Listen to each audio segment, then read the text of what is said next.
So to continue with the second chapter, the last part of it, that is classification of plant kingdom. Now we were doing the five kingdom classification, out of which we have done with Monera, Protista, fungi. Now we have come to the fourth kingdom, that is kingdom Plantae. So today we are going to study about kingdom Plantae.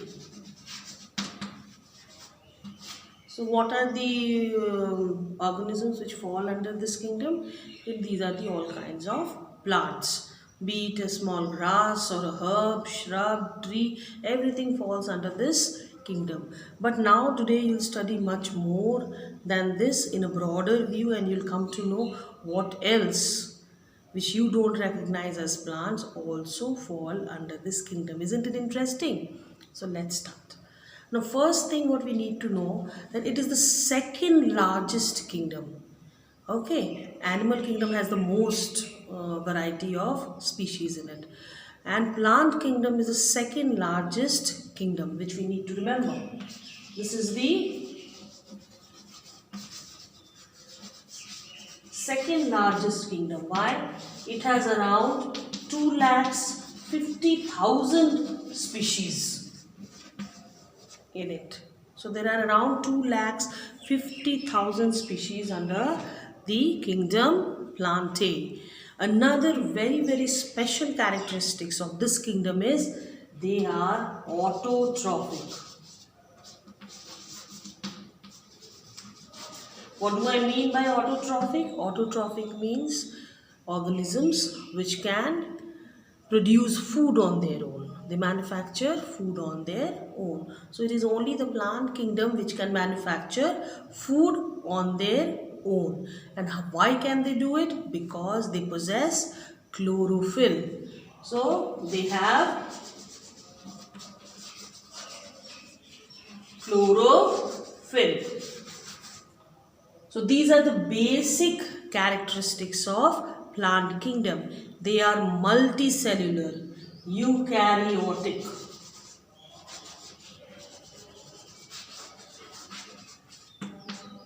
And multicellular.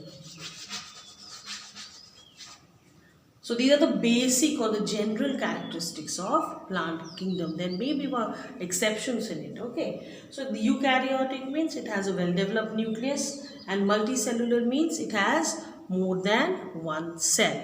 Okay. Now these are the life givers. That is, they supply food to all the other organisms. They also supply oxygen. How do they do so? If you remember, these are the organisms which perform photosynthesis.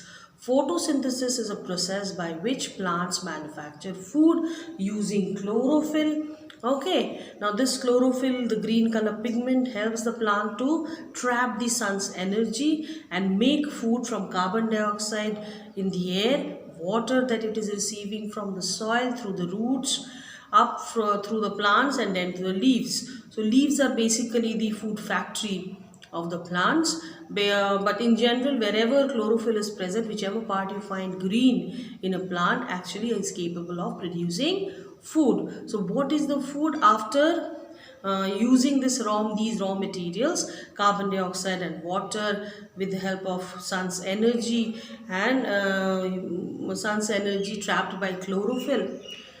It synthesizes them to form glucose. So the food that they form is glucose, and then they store the extra food in various parts of the plant.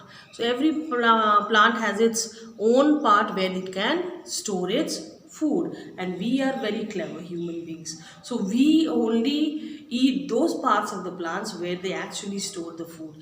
If we are eating the root of a plant, then that means the plant stores its food in the root. If we are having the leaf of the plant, that means that is more nutritious. So in this way we have found out ways to get nutrition or good things from the plant. And it is not only human beings, many organisms depend on plants for their food. Now oxygen is a life-saving gas.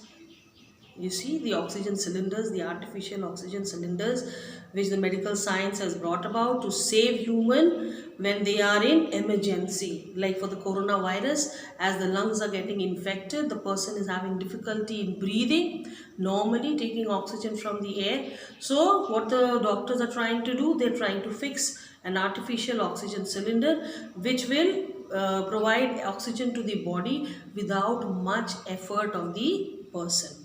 Okay, so that they can survive through the, or go through this smoothly, this phase of infection of corona. So that is when they are very highly or chronically infected by the disease. So oxygen cylinders are in great demand now. So many scientists are into it to find out ways to make some portable kind of oxygen cylinder cheaper. Many, because the need is also huge. So now in this emergency, you realize that because of the oxygen cylinders, we can save so many lives. Fine, that is an artificial way.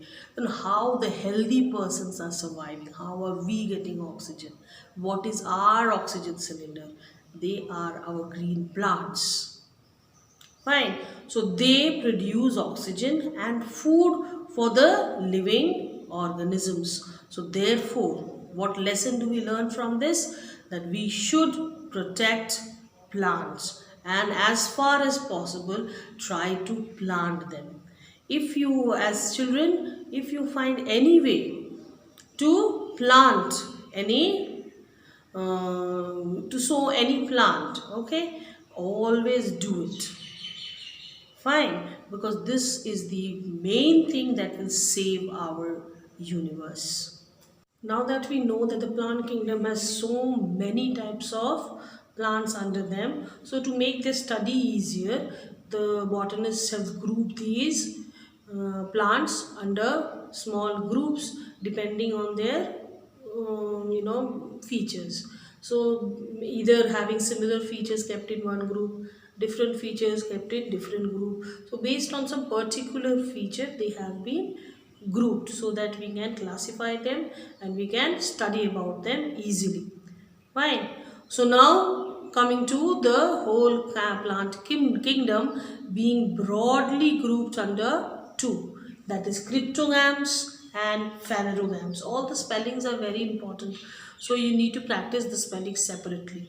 First you learn to pronounce hearing me, and then you learn the spellings also. Bio part is there, the science part is there, but this is also basic thing that you need to learn. So cryptogams and phanerogams are the two main groups into which the whole plant kingdom has been divided. On what feature have they been divided into two groups? That is, cryptogams are the non-flowering group of plants. Non-flowering, do not bear flowers. Okay. Phanerogams, they are the flowering group of plants. They bear flowers. Fine. Now under cryptogams, out of all the non-flowering group of plants, they have been again classified into three groups: Thallophyta, Bryophyta and Pteridophyta. I repeat, Thallophyta, Bryophyta and Pteridophyta. Thallophyta, as the name suggests, the word will be easy for you to remember. It has, the plants which fall under this group have a thallus-like body. That is, the plant body is not differentiated into stem, leaves and root. Like if you take any plant and try to see, then you can say this is the leaf, this is the stem, this is the root, this is the fruit. You can differentiate them. But in this type of plant, you cannot differentiate. This is the main feature of Thallophyta. They have a thallus-like body, no stem, no roots, no leaf can be differentiated. Fine. They are autotrophic. That is, they have chlorophyll and they manufacture food on their own. They are lower plants and they are mainly found in the water. They are aquatic. All types of algae, brown, red algae, Spirogyra, all types of algae fall under this group, Thallophyta. Fine. So the next group of cryptogams is Bryophyta. As I proceed, you will see some development, a step ahead. Okay, there it was a thallus-like body. The plant body was not differentiated into stem, leaves and root. Now we proceed. So where bryophyta? It has stems and leaves, but it does not have roots. So they have stem, the plant body you can differentiate into stem and leaves, but you cannot see the roots. There are no true roots present. They have thread-like structures which are called rhizoids. Okay, through these rhizoids they absorb what they need to. Okay, they are also called, this whole group is called the amphibians of the plant group. Why? If you remember frog, amphibia, okay, it can survive both in land and water. So it is called an amphibian in the animal kingdom. Amphi means both. So here bryophyta, they also need water as well as land for their life cycle. They reproduce with the help of water. Okay. The most common examples of bryophyta are mosses, even liverworts fall under this group. The third group, pteridophyta of cryptogams, non-flowering plants. Okay, pteridophyta. I'm saying, pronouncing with T, but the spelling starts with P. P is silent here. Okay, pteridophyta. What happens? They have stem, leaves, and root. Their plant body can be differentiated into stem, leaves, and root. What is missing? Flowers and fruits. So they do not bear flowers and fruit. So this is again one step ahead of bryophyta. They have spores on the undersurface of the leaves.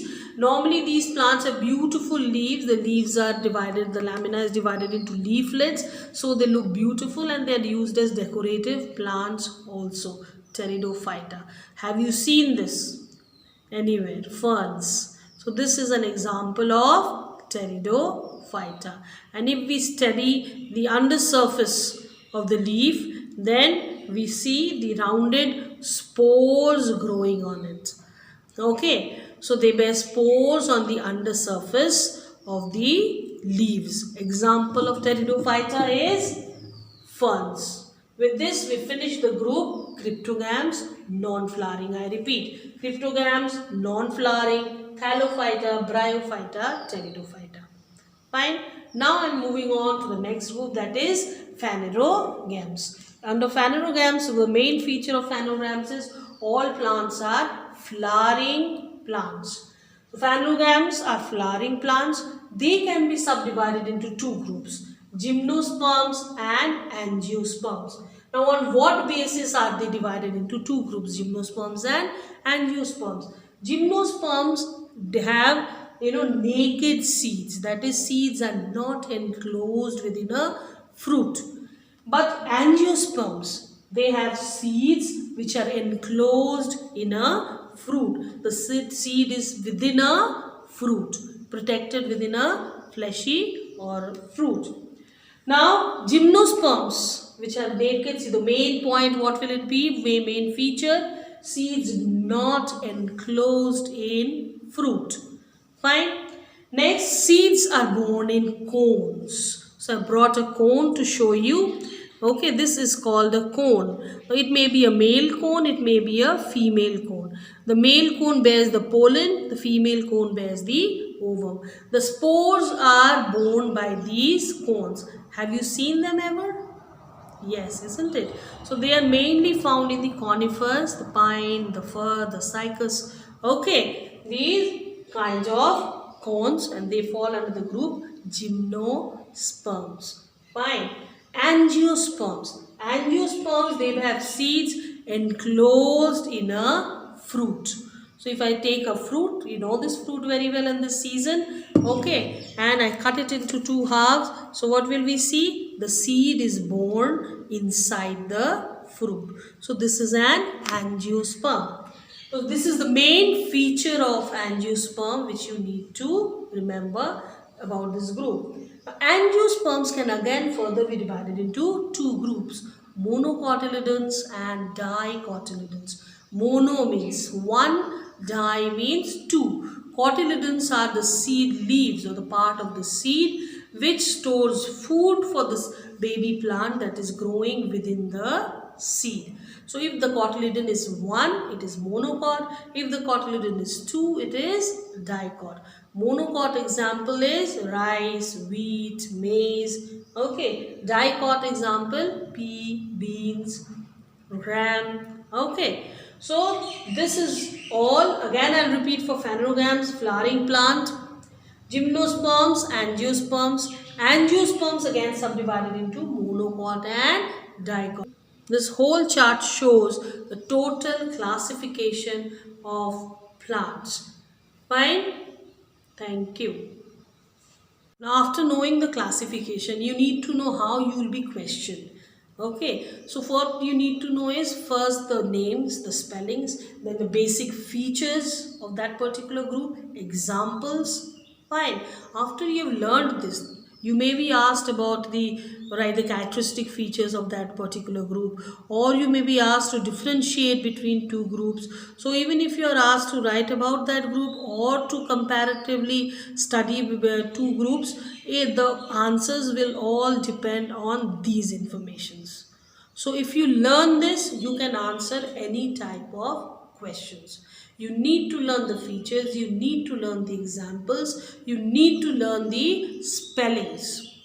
Fine?